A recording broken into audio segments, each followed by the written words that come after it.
รับข้อคิดข้อธรรมคำสอนของพระพุทธเจ้าผ่านรายการตังธรรมะที่ครูบาอาจารย์พระสงฆ์องค์สังฆเจ้าในเครือข่ายนำมาอุจาสดาในท่ามกลางปัญหาที่รุมร้อมมากมายในประเทศของเราในขณะนี้เนาะศรัทธาบอกว่าจะปัญหาเศรษฐกิจการเมืองปัญหาเรื่องอุทกภัยนะดินฟ้าอากาศในช่วงนี้เข้าสู่ในช่วงฤดูพรรษาฤดูมรสุมก็เกิดภัยพิบัติน้ำท่วมขึ้นหลายพื้นที่ด้วยกันเนอะศรัทธาญาติโยมช่วงนี้มันมีหลายการรายงานอาตมาภาพก็ฟังข่าวติดตามข่าวแต่อยู่ที่ไกลก็ไปช่วยเปิ้นบ่ได้ก็ฝากคนที่เปิ้นไปเนาะฝากน้ำฝากท่าฝากไอ้อย่างไปแต่ว่าบ่ได้ไปด้วยตัวเองทางเมืองเงาก็อาการนักเนาะช่วงนี้ทางเมืองน่านวันก่อนก็ได้ข่าวละวัดหนองบัวที่เคยไปแอวเนาะท่านอาจารย์พระครูอนุกูลนันทกิจนะวัดหนองบัวก็โอ้โหเจอน้ำเข้าไปแหมเมาะนะเข้าไปก็จะถึงวิหารนะจะถึงวิหารของเปิ้นละก่อนหน้าห่วงอยู่เหมือนกันท่วมทุกปีสถาเนื่องจากว่าอยู่ใกล้ลำน้ำน่านแล้วก็ลำน้ำแถวนั้นมันก็แคบเนาะแล้วพื้นที่ที่เป็นสถานที่อยู่ของแถวหนองบัวนั้นมันเป็นพื้นที่ลุ่มต่ำเนาะมันเป็นหนองเป็นอะไรอย่างมาก่อนเก่าตัวนี่ก็เป็นสิ่งที่น่าเป็นห่วงพี่น้องต่างเมืองน่านเนอะเวียงสาก็วันก่อนก็ท่วมสถานการณ์ตอนนี้เป็นอย่างนี้ตอนนี้ในคณะสงฆ์ก็สถานการณ์ปัญหากระท่วมทับตั้งพระสงฆ์องค์สังฆเจ้าโดยเฉพาะผู้ที่มีเป็นพระเถระนะครูบาอาจารย์ชั้นสูงนะแต่ว่าบ่ได้ระมัดระวังตัวนะโดนหล่อลวงโดยมาตุความนะโดยผู้ที่มีเขาติอกควิดเอานะปังกระดังไปหลายรูปหลายองค์เป็นสิ่งที่สะเทือนวงการคณะสงฆ์อยู่ในคณะนี้เป็นเรื่องที่เราฟังแล้วก็บ่สบายใจในฐานะที่เป็นพุทธบริษัทเนาะศรัทธาเจริญปอนโยมแม่เจ้าไว้สาเจ้าพระอาจารย์เจ้าแม่โยมแม่ระดานั่นนี่นะเจ้าแม่ประเดี๋ยวอยู่ไหนนะอยู่ที่วัดบรรพตนี่เจ้าแม่เดี๋ยวประเดี๋ยวเนี่ยพ่อใหญ่ไปคิดไปเจอกันจะไปหาพบอยู่หน่อยเจ้าเนาะวันนี้ล่ะเจ้าเดี๋ยวไปประเดี๋ยวเนี่ยเจ้าได้กับแม่เจ้าพ่อลูกว่ากันเนาะประเดี๋ยวที่ฟังเทศกันนะเจ้านะแล้วจะหลวดไม้อีล่ะเจ้าได้เจ้าจะหลวดมาเจ้าพ่อว่าตีได้ขอว่านั่นที่ว่าจะขอกันเหตุสักกันนี่นะเจ้าคนแต่หอมกันแรกเจ้าได้เลยโยมแม่ไปหาที่ห้านที่เก่าน่ะเนาะเจ้าที่เก่านั่นเนอะเจ้าอันไว้สาเจ้านั่นสวัสดีเจ้าสาธุเจ้าแม่เจ้าศรัทธาญาติโยมเนาะก็จะมีศรัทธาญาติโยมตังแม่ลัดดาเนอะแม่ลัดดาจากวัดประตูต้นพึ่งถ้านางลอยโยมแม่จะปาคณะมาแอวหาแล้วก็จะมาจองกันเต็ดนะมหาชาติตั้งทำหลวงมหาจารย์เวสสันดรชาดก3ยก ยกที่1วันที่27ยกที่2วันที่24เดือนสิงหายกที่3วันที่28เดือนกันยาเนื้อเสียถานี่เนาะอันนี้ก็เสียหน่อยนึงเพิ่นโทรมาหาเรื่องนี้พอดีก็เป็นปัญหาที่เฮาตั้งหลายคนหลายฝ่ายเนาะก็บางคนก็บริพาทด่าทอไปในทำนองที่ว่าเป็นพระสงฆ์องค์สังฆเจ้าเนี่ยอย่างมดความเชื่อถือบ่นับถือไผแล้วบ่ใส่บาตรถือไผกินแล้วศาสนาเสื่อมไปแล้วนะบางคนก็เป็นอย่างนั้นซะนะบางคนที่บ่มีความเลื่อมใสแต่เก่าก่อนมาอยู่แล้วเนาะก็พอมาฟังข่าวฟังอย่างอีกก็สิ้นศรัทธาลงไปแหมนี่ก็มีคนเฮามันมีหลายรูปแบบเนาะเขาจะห้ามเปิ่นก็จะได้ศรัทธาแต่ว่าควรสิ่งที่ถูกต้องควรจะยืนอยู่ตรงไหนอันนี้ต่างหากที่สำคัญที่เราจะต้องถอดบทเรียนซึ่งกันและกัน เมื่อเกิดปัญหาอย่างอีกก็ต้องมองคือเข้าใจมองคือหันว่าปัญหามันอยู่ติดตึงตรงไหน มีหลายคนหลายท่านส่งข้อคิดคำคมต่างๆมาเนาะโดยเฉพาะแต่เจ้านี้ดูเสมือนจะว่าเป็นข้อความจากโยมแม่ครูเกษณีนะเกษณีชัยเทพนะเปิ่นก็ส่งมาเป็นข้อความติเข้าท่าดีเนอะศรัทธาแม่ครูเกษณีชัยเทพนะเปิ่นส่งเป็นข้อความรู้สึกว่าจะเป็นลักษณะข่าวเนาะข่าวกำเมืองนะข่าวกำเมืองของเฮาเนี่ยนะข่าวตังกำเมืองของเฮาปะในเห็นแล้วนะข่าวตังกำเมืองของเฮาเนี่ยนะเป็นข่าวกำเมืองในเรื่องของสิ่งที่เกิดขึ้นเนาะกับคณะสงฆ์นะเปิ่นส่งมาให้อ่านอินเทอร์เน็ตก็ได้หันแล้วก็มันเป็นความจริงอย่างติตั้งแม่ครูเปิ่นส่งมาบางทีคนเฮาก็อย่างที่เปิ่นว่าเนาะปลาตายตัวเดียวมันเน่าตึงข้องเนี่ยเฮาไปพิพากษาทั้งหมดมันก็เป็นสิ่งที่ทำให้เกิดความยุติธรรมของกับพระพุทธศาสนานะมันทำให้คนที่เปิ่นอยู่ตั้งนอกพอเข้ามาเปิ่นก็ได้เปรียบสถานี่เปิ่นว่าบ่นับตุพระขอหือนับพาเหลืองบ่นับต่อเฟืองขอหือนับเม็ดเข้านะอันเรื่องนี้นาสีกาตุเจ้าจะไปหูเบาเช่นล้ำฮักโลภโกรธหลงพระสงฆ์เพียงพร้ำผิดกฎต้องห้ามกามาอุปาสกอุปาสิกาจักต้องง่วยมาช่วยเหลือปกป้องปลาตัวเดียวใหญ่เน่าตึงข้องขอให้ท่านลองไฟคิดช่วยเกื้อหนุนใจดุลพินิจฟื้นฟูให้ควรมีทั่วแดนแคว้นจักใดสุขสีมีพระดีๆที่เป็นแบบเบาศาสนาบ่มีหมองเศร้าหากหมู่เฮามากำอันพลาดพลั้งไปอย่าไปตอกย้ำแล้วมาย่ำยีกำคอบ่ได้บ่งจี้อันนี้ละเนาะละบอเหมือนเฮาสีซอฮือควายฟังเล่นไปรับตาจังไปฟังตื่นเต้นมันเป็นประเด็นฮ้อนหายแม่ออกสีกานำปลาคดขายเอามนทินปลายสังกาฐานะเลื่อมล้ำบาปกรรมแน่นหนาศีล3กามาสีกายัดถือเพื่อศาสนาอย่าได้ดักกือนะดักกือก็คือดักชื่อกือนะกันเนาะ เพื่อศาสนาอย่าได้ดักกือนะอย่าได้ดักชื่อกือของขอเปียงยื่นมือจั่วไว้พระพุทธองค์ท่านทรงสอนไซพระดีอย่าได้ทำลายใครขอบอกจี้ก่อนติจะสายวัดวาวอดวายเสื่อมสลายหมดเสี่ยงนะอันนี้เปิดเป็นคำกรของปนานอย่างนี้ปอกคำป้อเนาะคำป้อนี่มลังเมยิงเหกะคำป้อเมืองฝางแต้มไว้เมื่อ16/768ดีมากๆเลยเนอะอันนี้แม่ครูเกษณีชัยเทพส่งเข้ามาเป็นบทกลติดีมากเลยสถาแล้วก็อีกเรื่องหนึ่งติดเกี่ยวเนื่องกับเรื่องนี้สถาญาติโยมเฮาก็บ่ต้องตื่นเต้นกลัวอย่างกำเตือนะถ้ามันเป็น สิ่งที่ถ้าวัด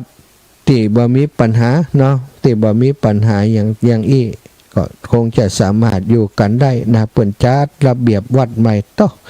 กฎระเบียบมีถึง15ข้อสถาญาติโยม หลายอย่างหลายประการนะว่าฮู้ว่าจะมีผลสะท้อนย้อนกลับมาเป็นอย่างใดอยู่วัดวาอารามพระสงฆ์องค์เจ้าก็มีน้อยไป มาเข่งขัดลัดลูปอย่างอีกันเข้าไปก็คงจะนักหนาปะปานอยู่สำหรับเจ้าพุทธของเฮาทั้งหลายคนที่จะมาบวชในพุทธศาสนาก็คงจะหายากขึ้นสถาเมื่ออยู่ยากก็คนที่จะมาบวชก็คงจะยากขึ้นนะก็พอกันไปกันแล้วกันทำใจให้เป็นกลางยังเกิดยังที่เกิดมันก็เกิดไปแล้วเนาะเรื่องต่างๆมันก็เกิดไปแล้วเมื่อเกิดไปแล้วหน้าที่ของเฮาก็คอยที่จะ ช่วยกันดูแลว่าจะเนี่ยอย่างใดคือมันกลับสู่ภาวะที่เป็นไปแบบถูกต้องตามทำนองครองธรรม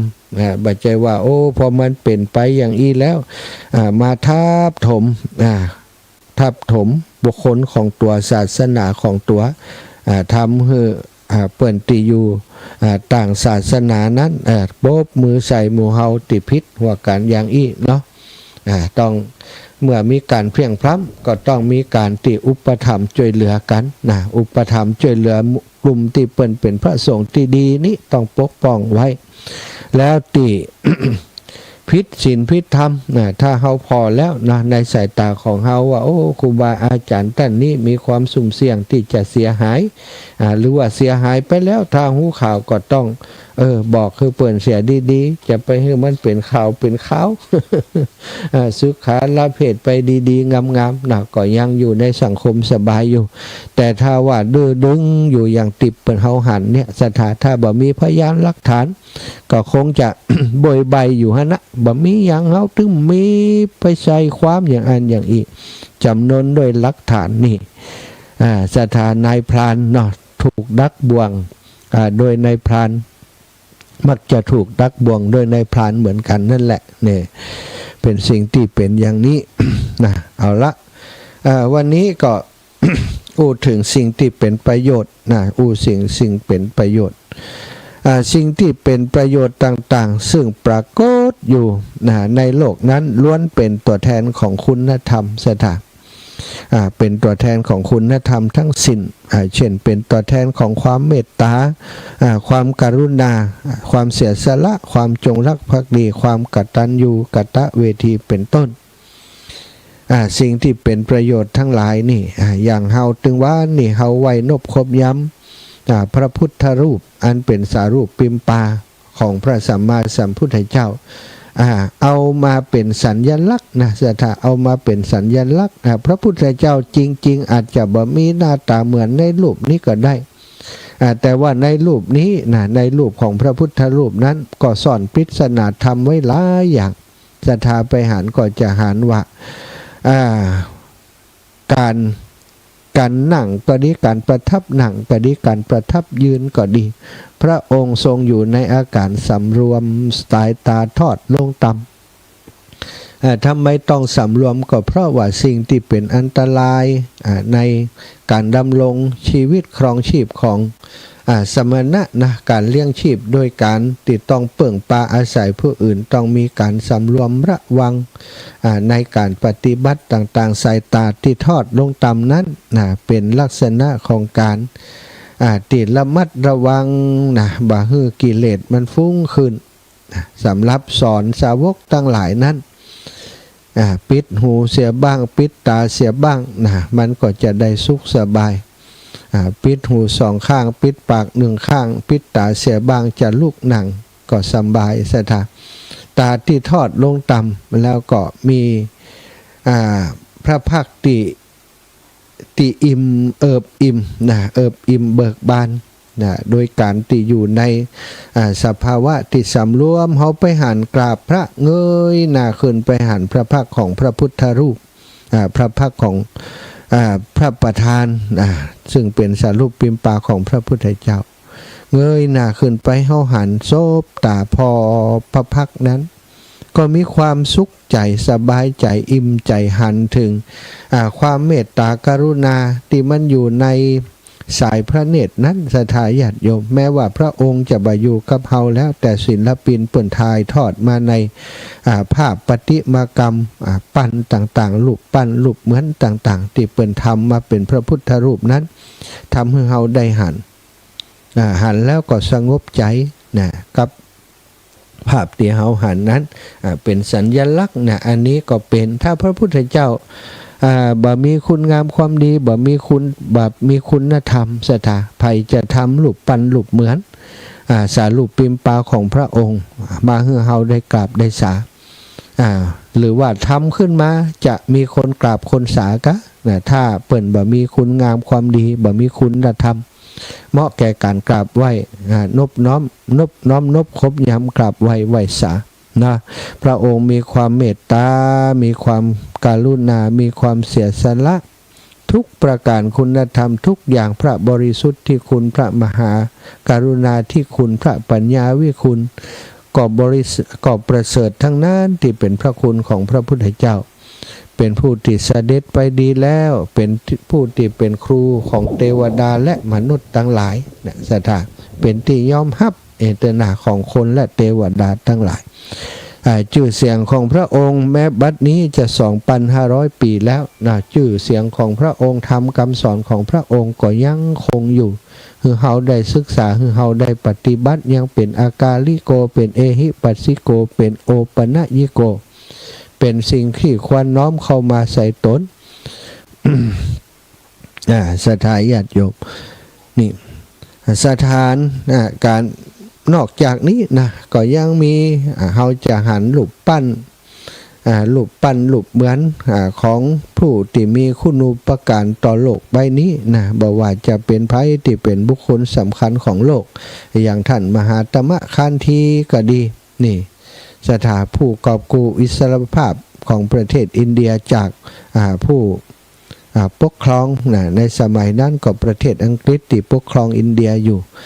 ท่านมหาตมะคันธีก็พาคนทางอินเดียต่อสู้โดยความอหิงสาบ่ได้ใจกำลังทหารเข้าไปต่อสู้เพราะถ้าใจอย่างอันคือสู้บ่ได้ใจความอหิงสาการเบียดเบียนเข้าใจเปิ่นเข้าใจตัวพัฒนาตัวเองจนสามารถปลดแอกจากประเทศผู้ปกครองได้ในที่สุดทำให้เป็นผู้ที่มีเกียรติภูมิต่อคนในบ้านเกิดมีชื่อเสียงเกลือไกลแม้กระทั่งผู้ที่เป็นศัตรูของท่านก็ยอมรับท่านแต่ก็ให้เกียรติท่านมหาตมะคันธีท่านอยู่แบบสมถะสำรวมสถาบ่มีหยังนะมีผ้าหนุ่งคว้าใบเหียผ้าหนุ่งก็เป็นผ้า2 ชิ้นเท่านั้นผ้าตีหนุ่งก็เหมือนกับสบงของทุเจ้านี่กันเนาะหนุ่งอย่างเอี้ยนะหนุ่งประมาณเนี้ยแต่ว่าเปิ่นเอาเน็บเอวเนื้อม้วนหางมันเน็บเอวนะหนุ่งแบบนุ่งแบบอย่างพราหมณ์เนาะพราหมณ์ของอินเดียแล้วก็ผ้าห่มเหี่ยผืนเนี่ยก็ห่มอยู่ในกัดตอบนะติอยู่ติอาศัยก็ของเปิ่นก็ง่ายๆเหมือนกับกุฏิของทุเจ้าในสมัยโบราณนี่คือท่านมหาตมะคันธีก็เป็นบุคคลติโลกคนทั่วโลกยอมรับแม้กระทั่งคนไทยของเฮาก็นับถือท่านนะอาตมาภาพเองก็นับถือในปฏิปทาท่านเหมือนกันมหาตมะคันธีนี้ท่านบอกว่าถ้าหากพระพุทธองค์ทรงอยู่นี่ก็จะไปกราบไปหาเปิ้นไปฟังธรรมจากเปิ้นเวลามีความทุกข์ใจเนี่ยเข้าไปในห้องพระท่านเขียนจดหมายไปหาลูกสาวเนาะนางอินทิราคันธีซึ่งตอนนั้นกำลังเรียนอยู่ในประเทศอังกฤษเหมือนกันบอกว่าเวลาป่อมีปัญหาอย่างติกึดบ่ออกปัญหาที่มันถาโถมเข้ามาพร้อมกันเหมือนกับจะแก้ไขบ่ได้มันซับซ้อนปนเปไปหมดก็เข้าไปในห้องพระบ้านเปิ่นจะมีห้องพระก็ไปกราบพระที่เปิ่นนับถือทั้งหมดนั่นเปิ่นเป็นศาสนาฮินดูเนาะรูปเหมือนของเทวบุตรเทวดาที่เปิ่นนับถือก็มีหลายและที่เปิ่นหันแล้วเปิ่นสบายใจที่สุดก็คือหันพระพักของพระพุทธเจ้าพระพุทธเจ้านี่เปิ่นบอกว่าเป็นปางหนึ่งของเทพของฮินดูนะแต่ท่านมหาตมะคันธีนี้เวลากราบไปที่หุ่นรูปของพระพุทธเจ้าหรือว่าบางตีเพ่งไปตีหูปของพระพุทธเจ้านั้นท่านได้ความสุขใจความเบิกบานใจความสงบแห่งจิตใจยังบอกบัดทุกเปิ้นเขียนให้ลูกสาวเปิ้นเขียนจดหมายไปหาลูกสาวเล่าให้ลูกสาวเปิ้นฟังต่อมานางอินทิราคันธีก็ทำเหมือนป่อเหมือนกันเกิดปัญหาตั้งบ้านเมืองนางก็จะเข้าไปในห้องพระตีเดียวกับตีป่อของนางได้เข้าไปแล้วก็นั่งสมาธิภาวนาเกิดปัญญาในการตัดสินปัญหาต่างๆนี่บุคคลของโลกมีหลายคนในประเทศไทยในเมืองไทยเสด็จป่อล่อห้าก็ดีเสด็จในหลวงรัชกาลที่9ของเฮาก็ดีสถาไปที่ไหนเฮาได้หันรูป นะพระบรมฉายาลักษณ์ของพระองค์ที่เป็นหูปปั้นก็ดีนะในอนุสาวรีย์ต่างๆหันแล้วมันนึกถึงคุณงามความดีที่พระองค์ได้ทำต่อประเทศชาติบ้านเมืองของพระองค์รัชกาลที่5ทรงกระทำให้คนไทยของเฮาได้มีการศึกษาเท่าเทียมกันบ่ก่อนนี่คนอยากคนจนนะคนเจ้าให้ชาวนานี่บ่มีโอกาสได้ห่ำได้เฮียนก็มีแต่ลูกเจ้าขุนมุนนายเท่านั้นที่ได้ห่ำได้เฮียนชาวไร่ชาวนาก็ทำหน้าที่รับใช้สนองงานแก่คนที่เป็นเจ้าขุนมุนนายเป็นข้าทาสเป็นบริวารอยู่อย่างนั้นแล้วก่อนในสมัยก่อนนี้เปิ่นมีการใช้แรงงานทาสโดยสถามีลูกมีเต้าบ่มีเงินมีทองก็เอาลูกเต้านั้นไปขายบางคนขายเพียตัวเก่าพุ่นนะสถาขายเพียตัวเก่าเพื่อจะเอาเงินนั้นมาให้ครอบครัวได้อยู่ได้ขายตัวเก่าไปเป็นทาสของคนอื่นทาสนี้ก็เป็นบัตต่างจากงัวจากควายทั้งหลายเปิ่นจะบุบจะตีจะทำร้ายอย่างใดตึงร่างกายเที่ยงจิตใจก็ทำได้หมดสถาอันนี้ในหลวงรัชกาลที่5ทรงหันปัญหานี้แล้วก็ได้หันวิธีการแก้ไขปัญหานี้ที่ในประเทศที่เจริญแล้วโดยเฉพาะประเทศอเมริกาต่างฝั่งยุโรปเมื่อก่อนเพิ่นก็เป็นเหมือนกันนี้นะมีทาสมีอะไรอย่างเหมือนกันมีการซื้อทาสมีการลังแกทาสสถานอำนาจเงินเป็นใหญ่เนาะซื้อทาสไปใจงาน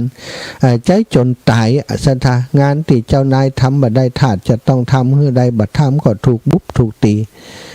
คนใจคนเหมือนกับสัตว์นะในหลวงรัชกาลที่5หันปัญหาต่างๆที่อยู่ในวังก็ตามที่อยู่บ้านของเจ้าขุนมุนนายก็ตามหันทาสต่างๆได้ถูกปฏิบัติบายุติธรรมเนาะได้ถูกทำร้ายบุบตีได้ถูกทำร้ายถึงจิตใจถึงร่างกายต่างๆสปันได้หันแล้วก็สงสารเกิดความเมตตาสงสารเมื่อไปห่ำไปเฮียนจบจากต่างประเทศมากลับมาบ้านมาเมืองมีโอกาสขึ้นบริหารประเทศชาติบ้านเมืองพระองค์ก็ทรงดำริทำเรื่องหมู่นี้ทรงเลิกทาสต่างประเทศเลิกทาสนี้ได้ห้ำหันฆ่าฟันกันคนที่เป็นเจ้าขุนมุนนายบ่ยอมนะก็ต่อสู้ก็พวกที่ก็เป็นกันสองฝ่ายพวกที่หันต้ยนะครับพวกที่บ่หันต้ยแต่เอาไปเอามาก็สู้พวกที่ต้องการจะเลิกทาสมาได้นะก็ทำให้ทาสในประเทศอเมริกาถูกเลิกในที่สุดแต่ว่าต้องเสียชีวิตไปนักเมื่อมาถึงเมืองไทยเฮาในหลวงรัชกาลที่5เป็นผู้ที่ทรงมีพระปรีชาญาณปรีชาสามารถนะมีความลุ่มลึกคัมภีรภาพในวิธีคิดวิธีการวิธีทำพระองค์ก็มาทำเรื่องการศึกษาก่อนเพื่อมีความเท่าเทียมกันมีสาธารณูปโภคมีรถไฟมีรถรางมีรถไฟอย่างต่างๆซึ่งอดีตก่อนบ่มีนะในยุคของพระองค์ก็เริ่มทำหลายๆอย่างถนนหนทางรถรางรถไฟต่างๆแล้วก็โรงเรียนสถานโรงเรียนโรงพยาบาลแล้วก็มาถึงเนี่ยโรงเรียนของพระสงฆ์องค์สังฆเจ้ามจล.นี่เกิดในสมัยของพระองค์เหมือนกันทำให้มันเกิดขึ้นเพื่อให้เกิดความเท่าเทียมของการศึกษาในภาคส่วนต่างๆเปิดโรงเรียนให้ลูกหลานของชาวไห่ชาวนาคนทุกพื้นที่ได้มีการศึกษาเพราะพระองค์เชื่อว่าการศึกษาเป็นแสงสว่างการศึกษาเป็นสิ่งที่จะทำให้ประเทศชาติพัฒนาถ้าประเทศชาติใดมีการศึกษาคนในพลเมืองในประเทศใดมีการศึกษาดีการพัฒนาในสิ่งต่างๆก็จะตามมาพัฒนากันง่ายคนมีความรู้คนที่มีการศึกษาอู้กันง่ายทำอะไรอย่างก็จะได้ราบรื่นเนี่ยพระองค์มาทำเรื่องการศึกษาทำความเข้าใจก่อนเนี่ยคือประชาชนได้หันคุณค่าของตัวเองเมื่อมีการศึกษาก็มีอิสรภาพในความคิดความอ่านต่างๆก็บ่อยากจะเป็นทาสไผซะท่าพอเป็นอย่างนี้นะต่อมาก็มีเรื่องของการเลือกทาสเข้ามาพระองค์ก็อู้กับเจ้าขุนมุนนายต่างๆถ้าไผสามารถดูแลทาสได้ไผสามารถที่ปลดปล่อยทาสได้นะก็จะมีรางวัลให้ประทานยศถาบรรดาศักดิ์ตำแหน่งให้เอก ก็ทำให้เจ้าขุนมุนนายต่างๆก็ต่างจากอันต่างประเทศที่เปิ้นพร้อมพอใจก็ยกพวกห้ำหันฆ่าฟันกันนั้นก็ได้สนับสนุนแนวคิดของพระองค์ส่วนทาสบางคนนี่ความติดเป็นทาสมาหลายยุคหลายสมัยตั้งแต่ป่อเกิดออกมาลูกก็เป็นลูกทาสนะถ้าตัวเฮาตัวป่อตัวแม่นี่เป็นทาสในเรือนหั่นลูกเกิดมาก็ต้องเป็นลูกทาสอยู่ดีบางคนนี่ที่เป็นลูกเพราะมีการศึกษาก็อยากจะได้รับอิสระแต่คนที่เป็นป่อเป็นแม่นั่นบ่ยอมไปไหนก็มีนะก็อยู่เป็นทาสอยู่อย่างนั้นก็มีอันนี้ในสมัยของสมเด็จพระบาทสมเด็จพระเจ้าอยู่หัวพระรัชกาลที่5ที่พระองค์ได้ทรงเลิกทาสแล้วเขาจะหันว่าโอ้ทุกที่ว่าการอำเภอศาลากลางอะไรทำไมที่ไหนที่เป็นที่สำคัญทางราชการเขาจะหันรูปของพระบรมรูปของพระองค์ตั้งแต่งานอยู่หน้าที่ทำการนั้นเป็นเกียรติเป็นมงคลแก่สถานที่นั้นเกือบจะทุกสถานที่กันแล้วกันทุกจังหวัดศาลากลางจังหวัดนี่ทุกที่เลยที่ว่าการอำเภอนี้อาจจะบาทุกตีแต่ว่าส่วนใหญ่ก็มีนี่แสดงให้เห็นว่าโอ้พระองค์นี้ทรงเป็นผู้ที่มีคุณธรรมเป็นผู้ที่มีคุณูปการต่อประเทศชาติและสังคมของคนไทยในหลวงรัชกาลที่9ก็เช่นเดียวกันบัดเดี๋ยวนี้ประชาชนพลเมืองของโลกเขานี่เกิดปัญหาการเรื่องของเศรษฐกิจเศรษฐกิจเป็นฟองสบู่นักกว่าฟองสบู่เปิ้นว่าในยุคนี้บางประเทศนี่เกิดจลาจลแล้วนะบางประเทศเศรษฐกิจตกต่ำประเทศที่ดังๆที่ว่าเจริญแล้วกลายเป็นมีปัญหาแล้วเพราะว่ามันไปกระจุกอยู่คนกลุ่มหนึ่งติหล่ำติรวยอย่างเดียวคนส่วนใหญ่มันแบบเป็นอย่างอันแล้วก็อุปสงค์อุปทานความต้องการของตลาดของอย่างต่างๆที่มันนักหนาล้นแล้วเนี่ยความต้องการมันก็บ่มีอย่างการผลิตต่างๆในภาคการเกษตรปัจจุบันเขาพอประเทศของเขาผลละหมากหลักไม้อย่างตามฤดูการขายบดีสักอย่างตั้งแต่บะม่วงมหามลำไยบะม่วงลำไยบะเดี๋ยวนี้ลำไยนี่เอาหื้อไผ่ก็บ่ใครเอาไหนศรัทธาญาติโยมทั้งหลายลำไยทางที่บก่อนนี่โอ้เป็นพืชเศรษฐกิจเชียงใหม่ละปูนเนี่ยดูแลตอมเข้าลำไยตัวเก่าแต่บะเดี๋ยวนี้ราคารู้สึกว่ามันจะต่ำกว่าทุกปีลำไยมะม่วงลำไยแม้กระทั่งผลไม้ที่ถือว่าเป็นราชินีของผลไม้ก็คือทุเรียนนี่หมักทุเรียนก็ราคาตกบางส่วนนี่ขาดทุนปนปีกิโลละ100ก็มีวะนี่ก็เป็นสิ่งที่เกิดปัญหาอยู่ในขณะนี้นะเศรษฐกิจของโลกมีปัญหาผันผวนแต่ว่าพระปรีชาสามารถของพระบาทสมเด็จพระเจ้าอยู่หัวรัชกาลที่9ทำให้พระสงฆ์นิกรคนไทยนี่ได้เตรียมตัวก่อนเปิ้นได้ทำตามปรัชญาเศรษฐกิจพอเพียงของในหลวงโดยการปลูกพืชบ่ได้ปลูกพืชเชิงเดียวปลูกพืชหมุนเวียนปลูกเพื่อกินขอให้มีกินก่อนปลูกเพื่อกินแล้วก็ขายทำให้สิ่งแวดล้อมในพื้นที่ของตัวเอง 4-5 ไร่นี้สร้างความมั่งคั่งร่ำรวยให้ตัวเก่าได้เริ่มจากมั่งคั่งในเรื่องของแหล่งอาหารมีอาหารโปรตีนครบหมดพืชผักผลไม้อยู่ในสวนหันมดสมุนไพรก็อยู่หันมดแล้วก็เหลือกินก็เอาขายเลี้ยงลูกเลี้ยงตัวเลี้ยงครอบครัวอยู่กันอยากมีความสุขหลายๆครอบครัวประสบความสำเร็จที่มีความตั้งใจทำคือถูกต้องเนี่ยก็ประสบความสำเร็จได้ประโยชน์จากโครงการเศรษฐกิจพอเพียงของพระเจ้าอยู่หัวรัชกาลที่9ของเขาจึงทำให้พระองค์เป็นที่ยอมรับศรัทธาของพระสงฆ์นิกรทุกวันนี้ใครจะว่านึกถึงพระองค์เนาะโดยเฉพาะคนที่มีความกตัญญูกตเวทีความจงรักภักดีก็จะนึกถึงพระองค์อยู่เสมอพระองค์ทรงเป็นแบบอย่างในหลายๆด้านหลายๆอย่างหลายๆประการบ่เคยทิ้งประชาชนทุกเรื่องราวมีภัยพิบัติแม้ภัยแล้งพระองค์ก็ไปช่วยสร้าง สร้างเขื่อนสร้างแหล่งน้ำให้กับประชาชนที่ดินบ่ดีก็ไปทำให้ที่ดินแห่งนั้นดีขึ้นฟื้นฟูที่ดินให้นะที่ทำกินบ่มีก็ทรงได้อนุญาตที่ทำกินให้นะสถาอาชีพต่างๆโครงการต่างๆของในหลวงของเฮาโอ้นับบัดถ้วน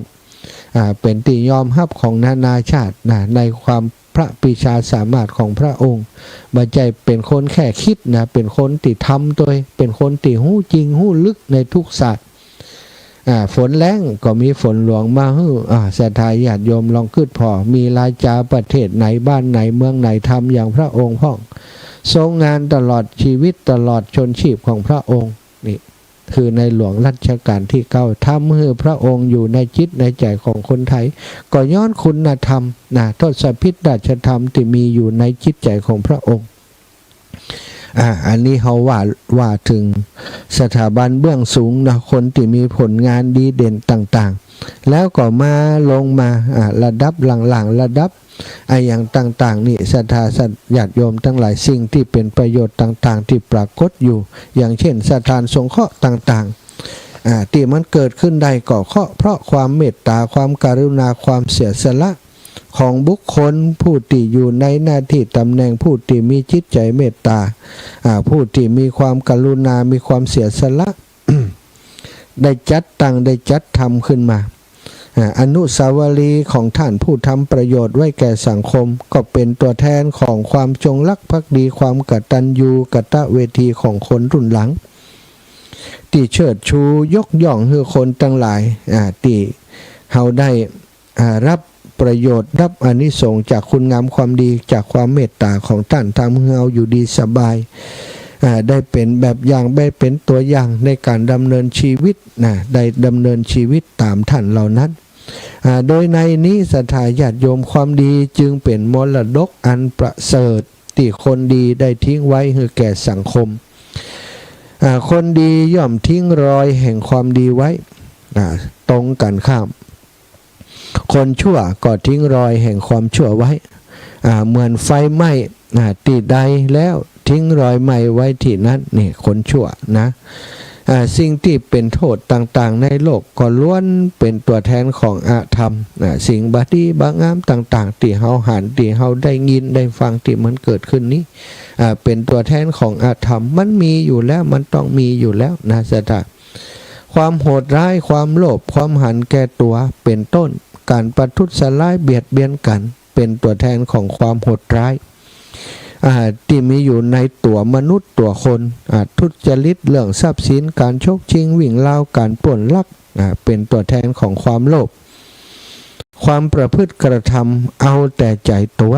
ความสะดวกของตัวบ่คำนึงถึงความเดือดร้อนของผู้อื่นเป็นตัวแทนของความหันแก่ตัวโดยในนี้ความชั่วจึงเป็นมรดกอันเลวทรามที่คนเลวทิ้งไว้แก่สังคมของตนธรรมะและอธรรมมีผลบ่เหมือนกันซะทาง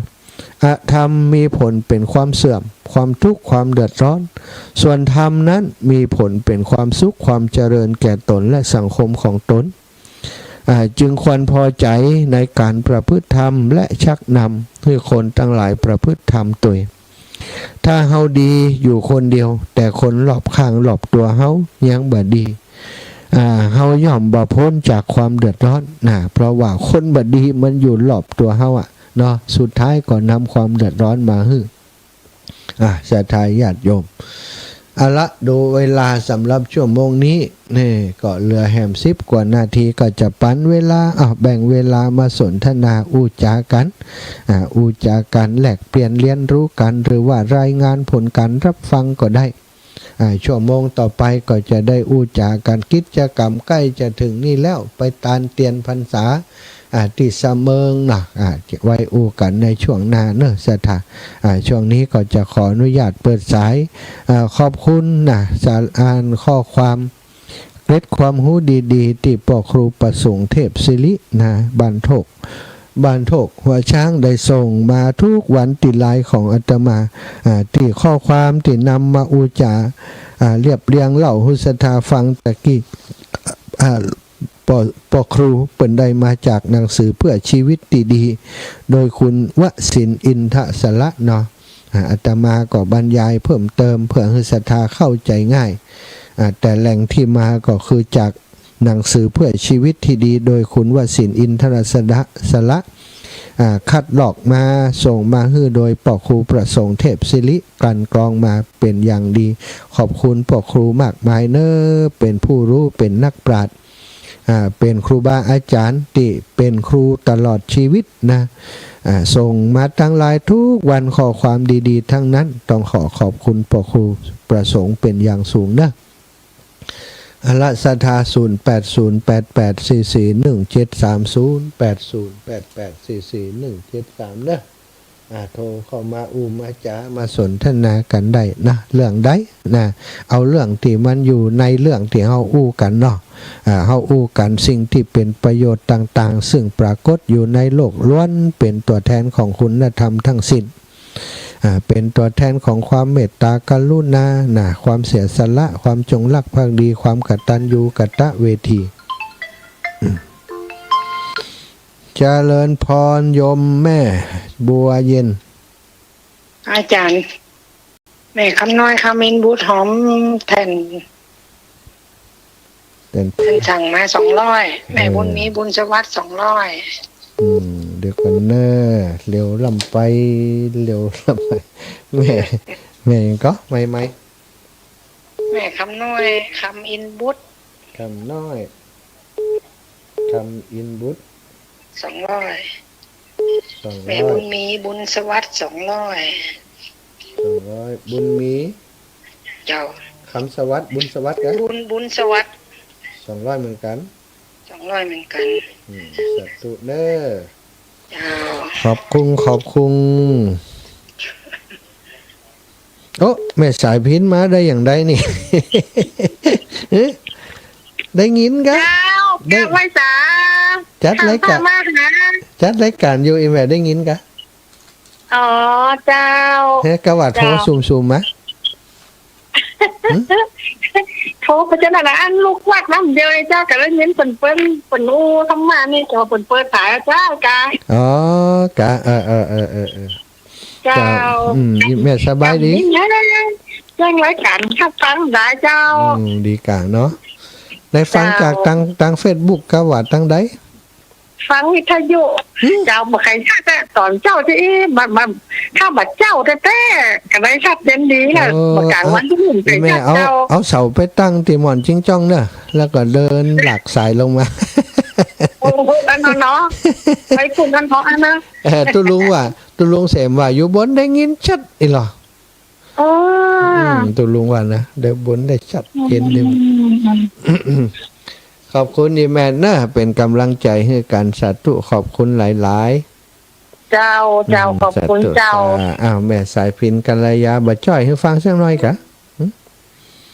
แม่สายพินกัลยาบ่จ้อยให้ฟังสักหน่อยกะมีเดี๋ยวก็จะประกาศในชั่วโมงหลังเนอะสำหรับคนที่หายที่หอมมาเนาะชั่วโมงหลังเดี๋ยวจะประกาศให้ทราบมีเพิ่มเติมมาหลายท่านอยู่แต่ว่าชั่วโมงนี้เอาเปิดสายให้เรียบร้อยก่อนก็เดี๋ยวจะโจทย์ชื่อเสียงเรียงนามของศรัทธาญาติโยมช่วงพักครึ่งนี้บางคนกำลังหัดส่งมาตั้งไลน์นะ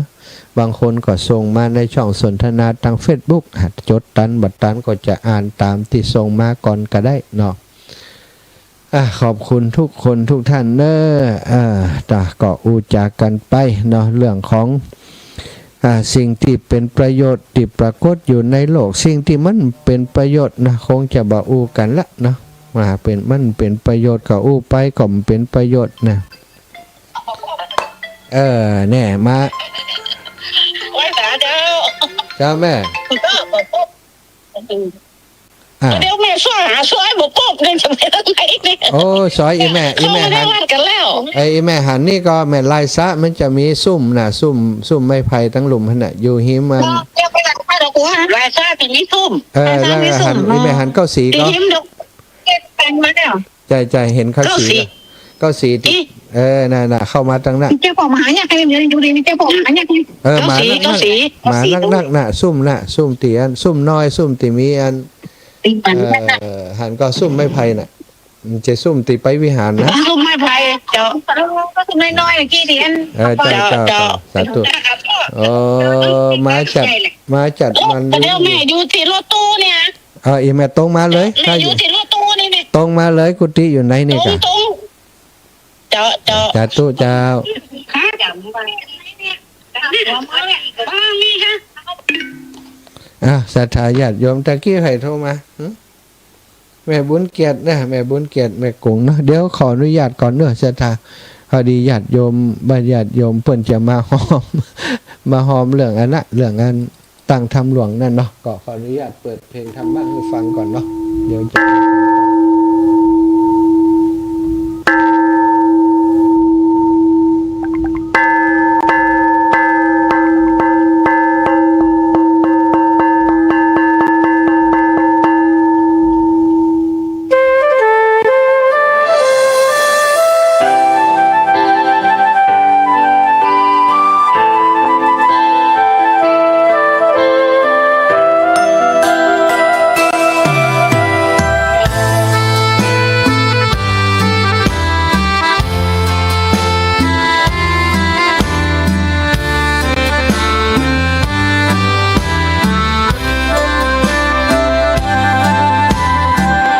ได้เกิดเป็นคนนั้นยากจริงนะเพราะพุทธศาสนายิ่งแสนยากเย็น